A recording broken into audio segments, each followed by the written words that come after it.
Well, it's been nearly 5 years since the untimely death of the music legend Michael Jackson. Well, since then, his albums have sold nearly 13 million copies in the United States alone. And today, a new album of his music is out. It's called Xscape, and it brings the king of pop right back to life.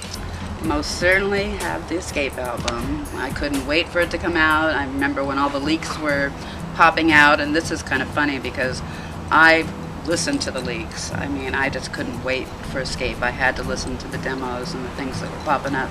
But my roommate was like, I don't want to hear that. I don't want to hear that. You know, turn it down or go in the door, close the room, whatever. He didn't want to hear anything until Xscape came out. And so it was just funny seeing how two people reacted in the same house. How do you feel about the songs being released in general? Are you guys a part of that, or is that nothing to do with that? Right. It's all the estate. He hates the estate. So obviously, it probably doesn't rub you the right way, right? No. Yeah. Not at all. Okay, so they're taking advantage, like Timbaland is. Hey, Timbaland could have been me. Right. Original Jackson 5 back together on record. Right. I did purchase the Xscape album and the Michael album against a lot of fans that I met's wishes, but for me it was kind of more, I mean, I had to hear it. I had to hear what they had to come up with. You know, I don't know how I feel about the music industry and Sony. I mean, it's show business, so the philosophy out here in Hollywood is that the show must go on, and it's always been like that. It's not just here in Hollywood. I mean, it's show business. You know what? Okay, so I mean, you do music, I do music. Yeah. Michael was an icon. I knew Michael. I don't think Michael would be happy about this. Because you understand when you set things on the shelf and you put them aside, there's a reason you place them there, because they don't represent what you want to present as music. That's why he was so good at what he did. He was very picky in the studio, and he would throw out a lot of stuff and say, it's not magic, it's not magic. Do you think you would be happy and okay with this project? Okay, now I'm gonna go into my weirdo era, right? My weirdo stage. Tell me. When we finished this record and I closed my eyes and I just went into the zone, really listening to the music, I saw this image of Michael, and I'm telling you the truth, I actually reached out to hug him. And I felt that that was his okay. That was his way of saying, it's okay. Would Michael have wanted the Xscape album release? It's such a deep question, and it's so thought-provoking. I think we can go from what he has said and what we feel his legacy is.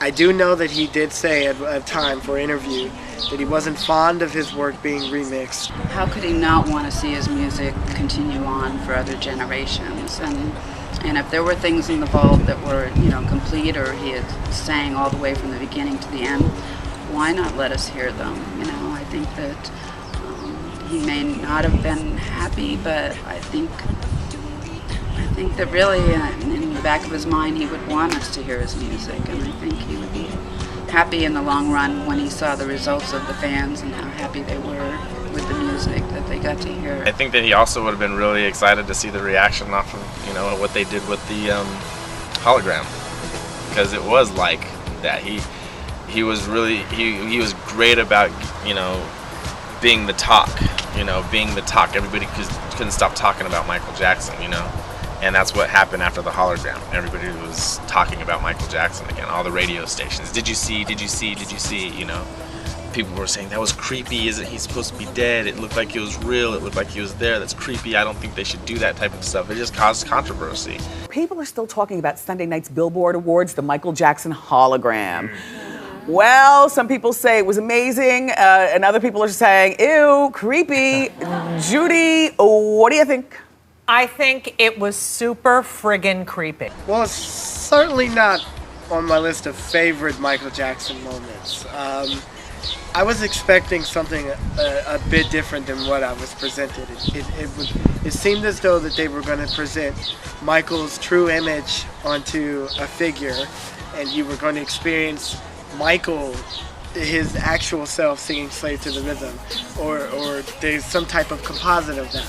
And the way the estate built it up, I thought that we were going to see something really, really extra special. I thought we were really going to see Michael on stage like we'd never seen before, and that it was going to be a really unique experience. Help me out. How are we visually going to see this album come to life? Something that you're not telling me because your eyes are closed and you're thinking about if you're going to tell me or not? You know we have tricks up our sleeve. I know Come on. you do. Come on. Are we gonna have like a This is hologram Michael Hollywood. Jackson This concert? is Hollywood. If the estate went on tour with the hologram, would I go? You know, that's a hard question because I've already seen it. I don't know if I would. I don't know if that would be something that I would pay money to actually go see once I've seen it for free.